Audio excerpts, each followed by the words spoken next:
ॐ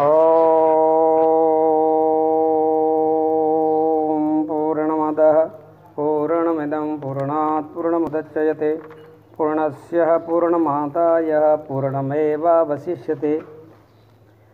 अध्यात्म उपनिषद का आज ये दूसरा भाग है। ये उपनिषदों का अमृत है, उत्तम अधिकारियों के लिए है। और जो उत्तम जिज्ञासु है, तत्व का जिज्ञासु है, ब्रह्म का जिज्ञासु है, केवल मुमुक्ष है, मोक्ष की इच्छा करने वाला है, उनके आंखों नहीं करेगी, उनके लिए ही केवल ये उपनिषदों का ज्ञान होता है। तो पहले अपने एक भाग में थोड़ी चर्चा हो चुकी है। आज दूसरे भाग में बताया है अपनी आत्मा में समस्त वस्तुओं का आभास केवल आरोपित है, उनका निराकरण कर देने से वह स्वतः पूर्ण अद्वैत और अक्रिय पर ब्रह्म हो जाता है, रह जाता है पीछे। जैसे कासरे मुँह पर मुंडो देखिए, तो कासरे मुँह मुंडो देखिए, जो कासरे मोल मुंडो हाथो है कि ओ मुंडो हाथो है। काश में जो दिख रहा है वो मिथ्या है और ये जो है वो सत्य है। ये इसलिए ये उदाहरण है। ऐसे ही अपने आत्मा रूपी दर्पण में संपूर्ण विश्व ब्रह्मांड, पूरा संपूर्ण विश्व ब्रह्मांड जो है वो एक कल्पना मात्र है, भाषित है। जैसे रस्सी में सर्प का भ्रम होता है, ऐसे सिर्फ कल्पना है और कुछ। एक ही आत्मा रूपी वस्तु में जो ये विकल्प है, भेद प्रतीत होता है, वह प्राय मिथ्या है। कि जितना भेद प्रतीत हो रहा है, नाम है, रूप है, आकार है, भिन्न भिन्न है, जाति है वगैरह, ये सारा का सारा केवल एक कल्पना मात्र है, मिथ्या है। सत्य कुछ नहीं। सत्य एक ही तत्व है, जिसको पर ब्रह्म कह दो, परमात्मा कह दो, परम सत्य कह दो, वो एक ही तत्व है। क्योंकि निर्विकार, निराकार और निर्विशेष में भेद कहाँ होता है? वहाँ भेद होता ही नहीं है। एक अद्वैत तत्व में कभी भेद नहीं होता। भेद सब वास्ता है ये अपनी दृष्टि में, अपने विचारों में, अपने विकल्पों में। ये सब भेद त्याग करके अपने स्वरूप में स्थिर हो जाना, ये ज्ञानियों का उत्तम लक्षण है, ज्ञानियों की उत्तम अवस्था है। वह चैतन्य आत्मा दृष्टा है, दर्शन और दृश्य आदि भावों से शून्य है। अपनी वास्तविक, अपनी असलियत के अंदर न तो कोई दृष्टा है, न कोई दर्शन है, न कोई दृश्य है। जो निरामय है, मतलब एकदम निर्दोष है, एकदम निर्लेप है, प्रलयकालीन सागर की तरह वो परिपूर्ण है। जिस प्रकार अंधकार प्रकाश में विलीन हो जाता है, उसी प्रकार अद्वितीय परम तत्व में सारी भ्रांतियां विलुप्त हो जाती है। वह आत्मा अवयव रहित है, उसके कोई अंग नहीं है, और वो सदा असंग है, अंग रहित है, आकार रहित है, नाम रूप रहित है, विकारों रहित है। अस्तु उसमें भेद कहाँ हो सकता है? वो अभेद तत्व है। ये ऋषियों ने वेदों के सार उपनिषदों में, ये ऋषियों ने केवल उत्तम अधिकारी, उत्तम जिज्ञासुओं के लिए ये बातें लिखी है। सबों के लिए बात नहीं है, सब उनको समझ ही नहीं सकते और उनमें वो प्रवेश भी नहीं हो सकते। मध्यम अधिकारियों के लिए उपासना है, कनिष्ठ अधिकारियों के लिए कर्मकांड है, उत्तम अध्याय के लिए ज्ञान का उपदेश है। एक आत्म परम तत्व में भेद करता किस प्रकार रह सकता है? जैसे सुषुप्त अवस्था में सुख मात्र है, उसमें भेद किसके द्वारा देखा गया है? इस विकल्प का मूल कारण चित्त है। यदि चित्त न हो तो कोई भी विकल्प नहीं है। अतः प्रत्येक रूप परमात्मा में अपने चित्त को समाधि स्थित करके समाहित कर दे, मतलब अपने चित्त को शांत कर दे। चित्त की पूर्ण शांत होना ही समाधि स्थिति है, और चित्त का विचलित होना चित्त का डागाडोल करना ही संसार है। फिर वो वृत्तियाँ होती है, अनेक प्रकार का विकल्प खड़े होते हैं। अखंड आनंद रूप आत्मा को अपना वास्तविक स्वरूप जानकर सदा इस आत्मा में ही बाहर और अंदर आनंद रस का स्वादन करे। एकदम शांत होकर के, सारी इंद्रियों को शांत करके, अंदर और बाहर भीतर जैसे आकाश है एक अखंडत जीवन नभ व्यापक, बाहर भीतर है एक सारो, दृष्टन मुष्टन रूपन रेकन श्वेतन पीतन रक्तन कारो। तो इस तरह से अपने को चारों तरफ एक आनंद का सागर, सच्चिदानंद सागर अंदर बाहर एक वही है, ऐसा समझ करके चुप हो जाना, एकदम चुप हो जाना। और किसी भी टाइम जहाँ बैठे हो वहीं, कोई ज़रूरी नहीं है सुबह हो, शाम हो, रात को हो या संध्या हो, ऐसा कुछ नहीं। जहाँ उसकी स्मृति आए उस स्मृति में बैठ जाना, जहाँ कहीं भी बैठे उस स्मृति में डूब जाओ। ये बहुत ही श्रेष्ठ और सबसे ऊंचा अभ्यास है, इससे बढ़कर कोई नहीं है।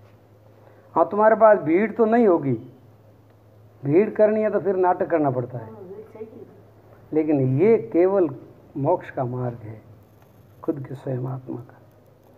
वैराग्य का फल होता है ज्ञान। जब आपके अंदर ज्ञान होगा तो वैराग्य होगा ही, या फिर वैराग्य होगा तो ज्ञान होगा ही। वैराग्य का फल है ज्ञान, ज्ञान का फल है उपरति।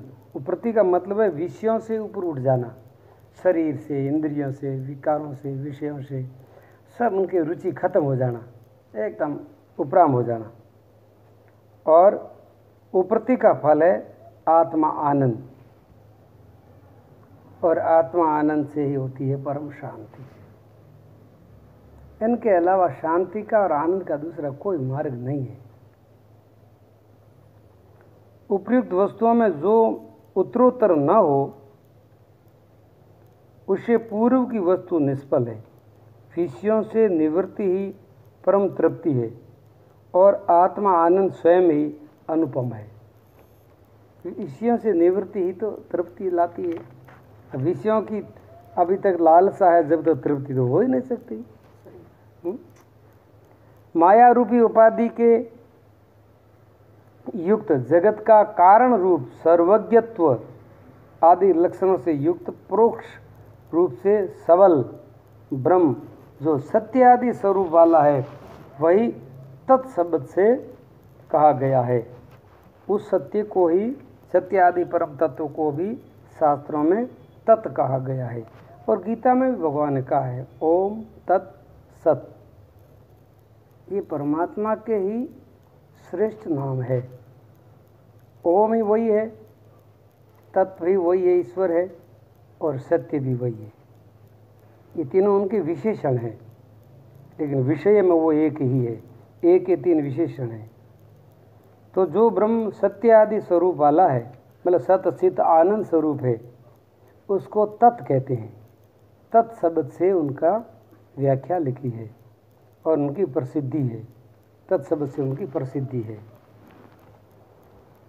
जो मैं शब्द का प्रत्यय का आश्रय स्वरूप प्रतीत होता है, उसी का ज्ञान अंतःकरण से मिथ्या है। वह जीव शब्द से जाना जाता है। जैसे शरीर में, इंद्रियों में, प्राणों में अब मैं करोगे तो ये मैं है तो जीव, लेकिन ये जीव कल्पित है, मतलब अविद्या युक्त है।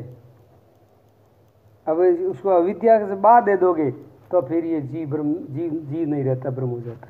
इसलिए जीव की संज्ञा क्या दी है? तव, तत् तव।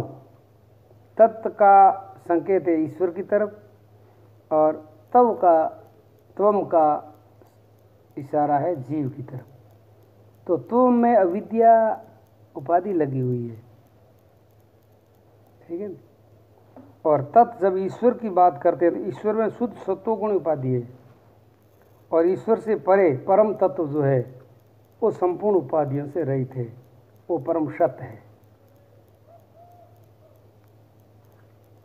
ब्रह्म एवं जीव की कर्मश माया और अविद्या दोनों आ गई। माया और अविद्या, तो माया है वो ईश्वर की उपाधि है, शुद्ध सत्वगुण माया ईश्वर की उपाधि है, और जीव के लिए अविद्या उपाधि है। दोनों उपाधियों की निवृत्त होकर के फिर जब चेतना अपने ऊपर उठ जाती है, इन दो उपाधियां हैं जिनका परित्याग कर देने से अखंड सच्चिदानंद ब्रह्म भाषित होता है। ये शुद्ध वेदांत का सार है। दोनों उपाधियों से परे अपने निज स्वरूप का अनुभव करें, उस ब्रह्म का अनुभव करें, परम तत्व का अनुभव करें। इसी प्रकार तत्वमसि आदि महावाक्यों द्वारा उनके जीव और ब्रह्म की एकता का अर्थ है और अनुसंधान करना चाहिए। जब शिष्य उत्तम अधिकारी गुरु के शरण में जाता है और ब्रह्मनिष्ठ जो सतगुरु है, तत्वज्ञानी जो गुरु है, वो शिष्य को कोई लफड़े झपड़ा में नहीं फंसाता।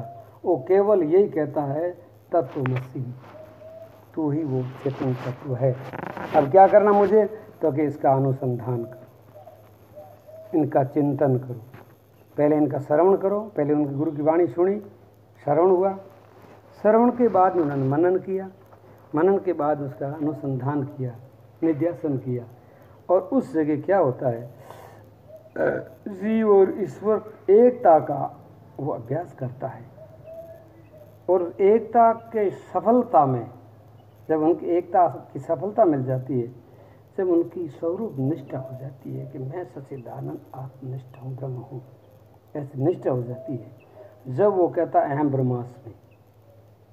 ये अहम ब्रह्मास्मि है, ये है अनुभव वाक्य, और तत्वमसि ये है उपदेश वाक्य। गुरु जब शिष्य को उपदेश देता है तो वो होता है तत्वमसि वाक्य, और शिष्य बस उनकी शोधन करके, अनुसंधान करके और अपनी जो निष्ठा बना देता है, तो जब हो जाता है अहम ब्रह्मास्मि यानी ब्रह्म निष्ठा हो जाती है, उस समय वो सारे बंधनों से मुक्त हो जाता है। श्रवण और कुछ सुना गया है उसके अर्थ पर युक्तिपूर्व विचार करके, विमर्श करके अनुसंधान करना मनन है।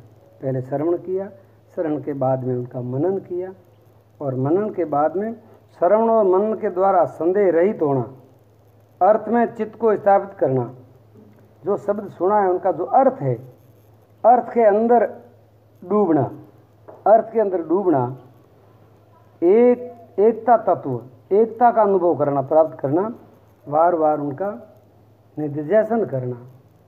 मतलब निध्यासन में क्या होता है, अन आत्म वृत्ति नई वृत्ति ब्रह्माकार, निध्यासन ताको कहे सोहम सोहम धार, सोहम हम सो, उसमें मुझमें कोई अंतर नहीं है। ऐसा भाव भीतर से होते होते निष्ठा बन जाती है, तो निध्यासन की सिद्धि मानी जाती है। तो ध्वनि का ऊंचा नीचा, पहना या भारी होना उसके दौलत पर निर्भर करता है। समान दोलन वाले साथ जब तक साथ बजते हैं, उनके स्वर एक दूसरे से घुल मिल जाते हैं और ध्वनि दोलन का संयोग कहते हैं। एक तांत्व का अर्थ है कि भावनात्मक संयोग जैसा कुछ होना चाहिए। मतलब जैसे संगीत बजता है, संगीत में सारे साजबाज मतलब एक सुर में बजते हैं। बेसुरा होता है तो बिल्कुल तुरंत लग जाता है कि ये बेसुरा बज रहा है।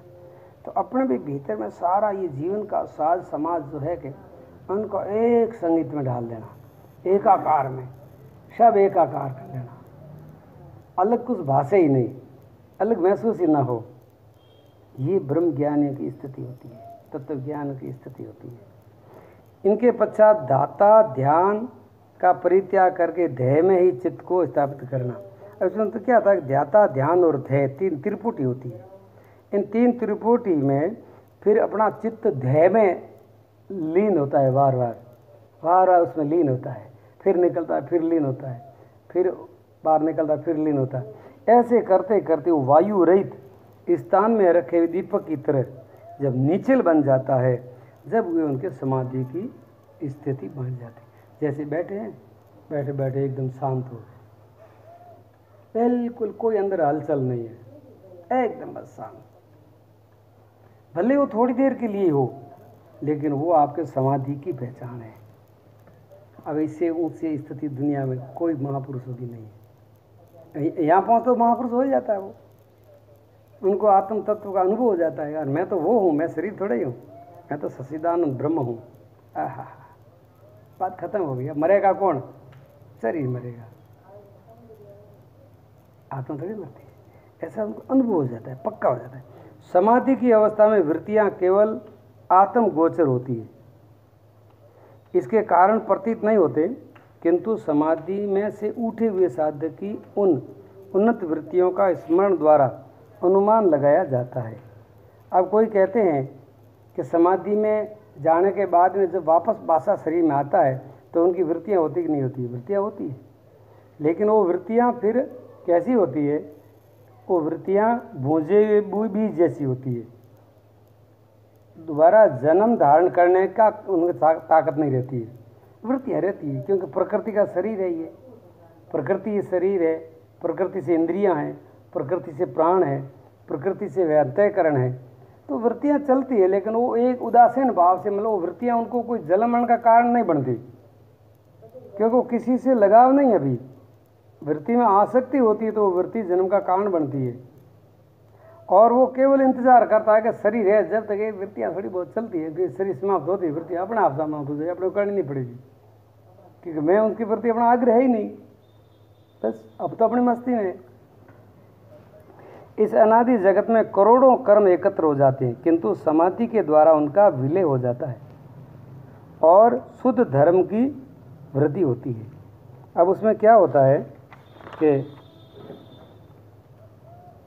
अनंत जन्मों के संस्कार है, कर्म है, विकार है, वासना है, भावना है, आदत है, वो सारे के सारे समाधि की स्थिति के बिना उसका लय नहीं होता, किसी समय में वो खड़े हो जाते हैं। उत्तम कोटि के योग वेता इस समाधि को धर्म में एक समाधि कहते हैं। एक धर्म धारा है एक, जैसे फिर उसके जीवन में अखंड ये धर्म की धारा अखंड बहती रहती है, खंडित नहीं होती है, किसी भी स्थिति में वो धर्म धारा अखंड बहती रहती है, क्योंकि वह मेघ के समान है। धर्म अमृत है रूप हजारों धाराओं की वर्षा वो करती है, बस उनकी हर प्रकार की क्रिया धर्म से विपरीत नहीं होगी।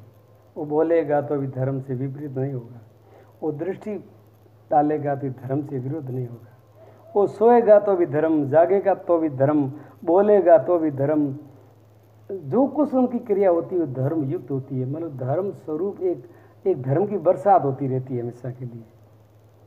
जब इस समाधि के द्वारा वासना का जाल पूर्ण रूपेण लय हो जाता है एवं जब पुण्य और पाप नाम की दोनों वस्तुएं उसके लिए खत्म हो जाती, उनको पाप और पुण्य कोई लगता नहीं, न तो पाप उसको लगता है न पुण्य लगता है, और वो दोनों से ऊपर उठ जाता है।